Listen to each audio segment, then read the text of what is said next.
ಪಾಲಿಸುವ ಮಾತೆಯ ರಾಜರಾಜೇಶ್ವರಿಯ ಜನರು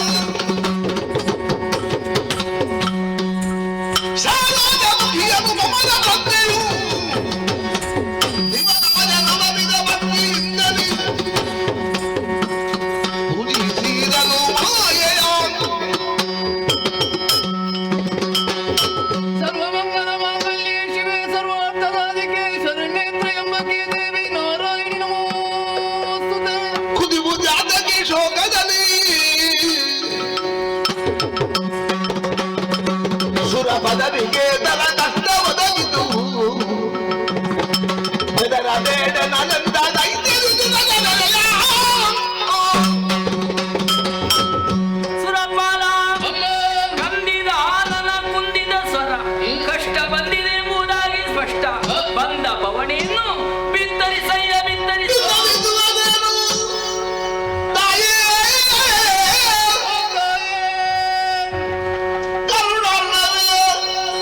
ಜಗದಾದಿ ಮಾಯೆ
ಭಿನ್ನವಿಸುವುದೇನು ತಾಯೇ ಓ ಜಗದಾದಿ ಮಾಯೆ. ಸುರಪತಿ ಅಮ್ಮ ಏನಯ್ಯ ತಾಯಿ ಬಂದಂತಹ ಕಷ್ಟವನ್ನು ಏನೆಂದು ಹೇಳಲಿದ್ದಾಯೆ. ಏನಾಯಿತಯ್ಯ ಭಾರತದಲ್ಲಿ ತನುಕುಮಾರನಾದ ಶುಂಭನಿಶುಂಭರನ್ನುವ ದಾನವರು ಆ. ಬ್ರಹ್ಮನ ಕುರಿತಾಗಿ ತಪಸ್ಸನ್ನಾಚರಿಸಿ ಬೇಕು ಬೇಕಂತ ವರಗಳನ್ನೆಲ್ಲ ಪಡೆದು ಆಮೇಲೆ ವಿಶಾಲವಾದ ನಮ್ಮ ಅಮರಲೋಕದ ಮೇಲೆ ಅಭಿಯೋಗವನ್ನು ಕೈದರುತ್ತಾರೆ. ಬಳಿಕ ಪುರದಲ್ಲಿ ನಮ್ಮನ್ನು ಸೋಲಿಸಿದರು. ಸರಿ. ಲೋಕದ ಪೀಠವನ್ನು ಕೈವಶಪಡಿಸಿಕೊಂಡಿರುತ್ತಾರೆ. ಆ. ಪಡೆದಂತ ವರವನ್ನು ಒಳ್ಳೆಯ ಕೆಲಸಕ್ಕೆ ಉಪಯೋಗಿಸುವ ಬದಲು ಅನಾಚಾರಕ್ಕಾಗಿ ಉಪಯೋಗಿಸಿಕೊಂಡು ಲೋಕಗಂಟಕನಾಗಿ ಬೆರೆಯುತ್ತಾ ಇದ್ದಾರೆ. ಸರಿ. ಕಿರುಡನ ಬಾಧೆಯನ್ನು ತಾಳಲಾಗುತ್ತಿಲ್ಲ. ಆ. ನೀನೇ ರಕ್ಷಿಸಬೇಕಮ್ಮ.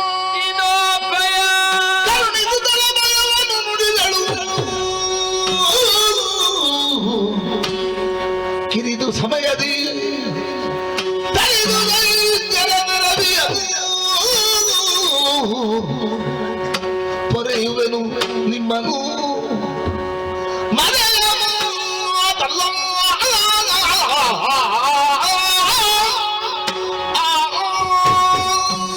ಸುಮನ ಸರೊಡನೆ ಆಸುರಿ ಪ್ರವೃತ್ತಿಯನ್ನೇ ಮೈಗೂಡಿಸಿಕೊಂಡಂತ ಸುರರು ಜನಬಲ ಧನಬಲ ದೈವಬಲವನ್ನೇ ಮೂಲ ಆಧಾರವಾಗಿರಿಸಿಕೊಂಡು ದೇವಲೋಕಕ್ಕೆ ಅಭಿಯೋಗವನ್ನು ನಡೆಸಿದರೆ ಅವರಲ್ಲಿ ಅಗ್ರಗಣ್ಯರಾಗಿ ಮೆರೆದವರು ಶುಂಭ ನಿಶುಂಭಾದಿ ಖಳರು. ಹೌದಮ್ಮ. ಯೋಚಿಸಬೇಡ ಚಿಂತಿಸಬೇಡ, ಇನ್ನು ಕೆಲವು ದಿನಗಳಲ್ಲಿ ಆ ದುಷ್ಟನೆಲ್ಲ ವಧಿಸಿ ನಿನ್ನ ಪಾಲಿಗೆ ಕ್ಷೇಮ ನಾನು ಒದಗಿಸಿಕೊಡುತ್ತೇನೆ. ಇವರಿಗೆ ನಾವೆಲ್ಲಿರುತ್ತಾಯೆ. ನಿಮ್ಮದಾದಂತ ನಿಜ ವೇಷಗಳನ್ನು ಮರೆಗೊಳಿಸಿ ಆ. ಮೃಗ ಪಕ್ಷಿಗಳ ರೂಪಗಳನ್ನು ಧಾರಣೆ ಮಾಡಿಕೊಳ್ಳಿ. ನಿಮಗಿರುವುದಕ್ಕೆ ಸೂಕ್ತವಾದ ಕ್ಷೇತ್ರ ಇದೋ ದುಹಿನಗಿರಿ. ಆ ದುಷ್ಟರನ್ನು ವಧಿಸುವಂತ ಚಂದವನ್ನು ಕಣ್ಣು ತುಂಬಿಸಿಕೊಳ್ಳುತ್ತಾ ಶ್ರೀದೇವಿಯ ಲೀಲಾಮೃತವನ್ನು ಕಾಣಿದಂತೆ ಕಣ್ಣು ತುಂಬಿಸಿಕೊಳ್ಳಿ. ಜಯ ಜಯ.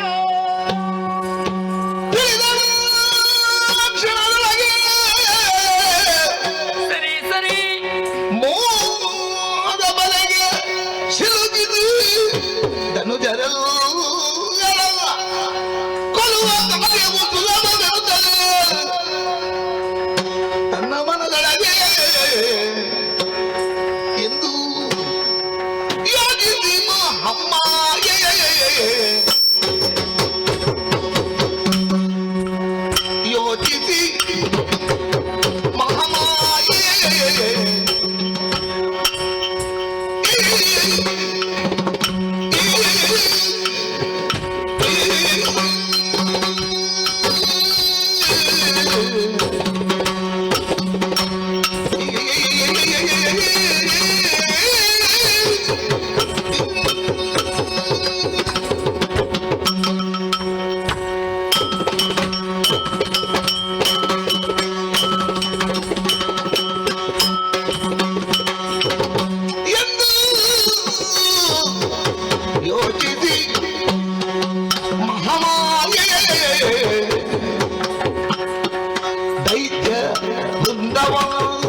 ಕೌಶಿಕೆಯಾಗಿ ಹೇಗೆ ನಿನ್ನಳು ಮೆರೆದ ಕಾದಂಬವನದೊಳಂದು ನಿಲ್ಲಳು ಮೆರೆವ ಕಾದಂಬವನದೊಳಂದು ಸುಂದರಾಂಗವ ತಾಳೆದಂದು ಕೌಶಿಕೆಯಾಗಿ ನಿನ್ನಳು ಮೆರೆವ ಕಾದಂಬವನದೊಳಂದು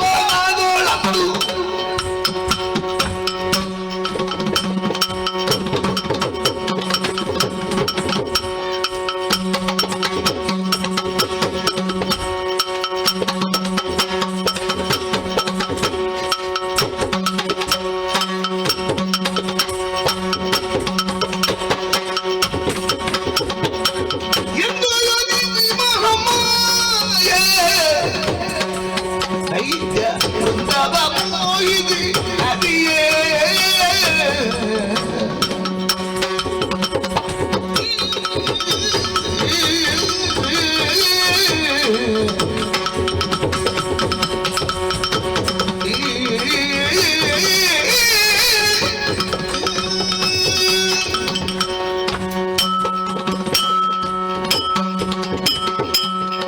ಅಳುವ ಸುಮನಸರಿಗೆ ಅಭಯದ ವಚನವನ್ನಿತ್ತೆ ಶುಂಭನನ್ನೇ ಆಧಾರವಾಗಿರಿಸಿಕೊಂಡು ಅಸುರ ಮೇಧವನ್ನೇ ಕೈಗೊಳ್ಳಬೇಕಾಗಿದೆ. ಈ ಪ್ರಪಂಚದಲ್ಲಿ ಹೆಣ್ಣಿಗೆ ಹೊನ್ನಿಗೆ ಮಣ್ಣಿಗೆ ಮರುಳಾಗದಿರುವವರು ಯಾರೂ ಇಲ್ಲ. ಧೂರ್ತ ಶುಂಭನನ್ನು ಆ ನೆಲೆಯಲ್ಲಿ ಗುರುತಿಸುವುದಕ್ಕೆ ಅಸಾಧ್ಯ. ಮೂರು ಲೋಕದ ವಿಭು ಎನಿಸಿಕೊಂಡಂತ ಶುಂಭಾಸುರ ಹೊನ್ನಿಗೂ ಮಣ್ಣಿಗೂ ಮರುಳಾಗಲಾರ. ಆಸುರಿ ಪ್ರವೃತ್ತಿಯನ್ನೇ ಮೈಗೂಡಿಸಿಕೊಂಡಂತ ದುಷ್ಟ ಹೆಣ್ಣಿನ ಚೆಲುವಿಕೆಗೆ ಗುರಿಯಾಗುವುದು ಸ್ಪಷ್ಟ. ಒದೆ ಉದ್ದೇಶವನ್ನಿರಿಸಿಕೊಂಡು ದುರುಳನನ್ನು ಮರಳುಗೊಳಿಸುವುದಕ್ಕೆ ಬೇಕಾಗಿ ನನ್ನ ದಿವ್ಯವಾದ ರೂಪವನ್ನು ಮರೆಗೊಳಿಸಿದೆ. ಕೋಶ ಸಂಭವಿಯಾದಂತ ನಾನು ಕೌಶಿಕೆ ಎನ್ನುವಂತ ಹೆಸರನ್ನು ಇರಿಸಿಕೊಂಡೆ. ತುಹಿನಾದ ತಪ್ಪಲಲ್ಲಿದ್ದುಕೊಂಡು ದುಷ್ಟರ ವಧಾ ಪ್ರಕರಣದಲ್ಲಿ ನಾನು ಮುಂದುವರಿದೆ ಎಂದಾದರೆ ಈ ಪ್ರಪಂಚ ಕಷ್ಟವನ್ನು ಅನುಭವಿಸಬೇಕಾದೀತು. ದುಷ್ಟರ ವಧಾ ಪ್ರಕರಣದಲ್ಲಿ ಸಾಧು ಸಜ್ಜನರಿಗೆ ಯಾವುದೇ ರೀತಿಯಾದಂತ ನಷ್ಟ ಬರಬಾರದು ಎನ್ನುವ ನೆಲೆಯನ್ನು ಅರ್ಥವಿಸಿಕೊಂಡವಳಿದ್ದೇನೆ. ಹಾಗಂತ ಯಾವ ವಿಧಾನದಲ್ಲಿ ವಧಿಸೋಣ? ಸರಿ ಸರಿ, ತುಹಿನಾದ್ಯ ತಪ್ಪಲಿಗೆ ಸೇರಿದ ಪ್ರದೇಶ, ಹಿಮವತ್ ಪರ್ವತ ಆಳವಾದ ಕಂದರ ಪ್ರದೇಶ, ಸೂರ್ಯ ರಶ್ಮಿ ಪ್ರವೇಶಕ್ಕೆ ಅಸಾಧ್ಯವಾದಂತಹ ದಟ್ಟಾರಣ್ಯ, ಅದು ಅದು ಗಗನ ಚುಂಬಿತವಾಗಿ ಬೆಳೆದು ನಿಂತಿದೆ ಕದಂಬ ವೃಕ್ಷಗಳು. ಇದುವೇ ತಾನೇ ಕದಂಬಾವನ. ಈ ವನದಲ್ಲಿ ದುಷ್ಟರ ವಧಾ ಕಾರ್ಯ ಆಗಲೇಬೇಕು. ಹೆಣ್ಣಾದಂತ ನಾನಿಲ್ಲಿದ್ದೇನೆ. ನನ್ನಿರವನ್ನು ತಿಳಿಯುವಷ್ಟು ಸಾಮರ್ಥ್ಯವಂತರಲ್ಲ ದುಷ್ಟರು. ನನ್ನ ದಿವ್ಯತೆಯನ್ನು ಭವ್ಯತೆಯನ್ನು ಪ್ರಕಟಗೊಳಿಸಬೇಕು ಅಂತ ಆದ್ರೆ ಈ ವನ ಮಧ್ಯದಲ್ಲಿ ನನಗೆ ಕುಳಿತುಕೊಳ್ಳುವುದಕ್ಕೆ ಯೋಗ್ಯವಾದ ಸ್ಥಳ ಬೇಡವೇ? ಎಲ್ಲಿ ಎಲ್ಲಿ ಸಂಕಲ್ಪ ಮಾಡಿ ಸರಿ. ಅಂಬರದಿಂದ ಕುಂಬಿಡಿಗಿಳಿಯುತ್ತಾ ಇದೆ ಬಂಗಾರದ ಉಯ್ಯಾಲೆ. ವಿಶೇಷವಾಗಿ ಶೃಂಗರಿಸಲ್ಪಟ್ಟಂತ ಉಯ್ಯಾಲೆ ಇದು. ನಾವು ಮಲ್ಲಿಕ ಪುಷ್ಪಗಳಿಂದ ಅಲಂಕರಿಸಲ್ಪಟ್ಟಿದೆ. ಬಂಗಾರದ ಸರಪಳಿಯಿಂದ ಬಂಧಿಸಲ್ಪಟ್ಟಿದೆ. ನನಗೆ ಕುಳಿತುಕೊಳ್ಳುವುದಕ್ಕೆ ಯೋಗ್ಯವಾದ ಸ್ಥಳ. ಇದನ್ನು ಯೋಚಿಸುತ್ತಿರಂತೆ ಏನು ಕೇಳಿ ಬರುತ್ತಾ ಇರೋದು? ದುಷ್ಟರ ಭೀಕರ ಅಟ್ಟಹಾಸ ತಿರುಗಾಟಕ್ಕೆ ಹೊರಟು ನಿಂತಿದ್ದಾರೆ ಎಂಬುದಾಗಿ ಸ್ಪಷ್ಟವಾಗಿ ಅರ್ಥ ಮಾಡಿಕೊಂಡೆ. ಬರಲಿ ಬರಲಿ, ಬಂದಂತ ದುಷ್ಟರನ್ನು ಒಂದೊಂದು ರೂಪದಿಂದ ಒಂದು ದೋಯುಧದಿಂದ ಸಂವರಿಸಿ ಈ ಕುಂಬಿಣಿಯ ಭಾರವನ್ನು ಇಳಿಸಬೇಕಾದ್ದು ಜಗದಾದಿಮಾಯಿಯಾದಂತ ನನ್ನ ಆದ್ಯ ಕರ್ತವ್ಯ. ನಾನು ಗಂಧವನ್ನು ಮಾರುತ್ತನಿಗೊಡ್ಡಿದ್ದೇನೆ. ತಡ ಮಾಡದೆ ಕನಕ ತುಯಾಲೆ ಎದ್ದೇನೆ.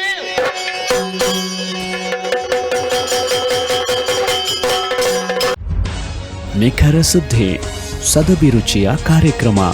ನೀವು ನೋಡ್ತಾ ಇದ್ದೀರಾ ಕಹಳೆ ನ್ಯೂಸ್, ಸಮಾಜದ ಜಾಗೃತಿಗಾಗಿ ವಸ್ತುನಿಷ್ಠ ವರದಿ.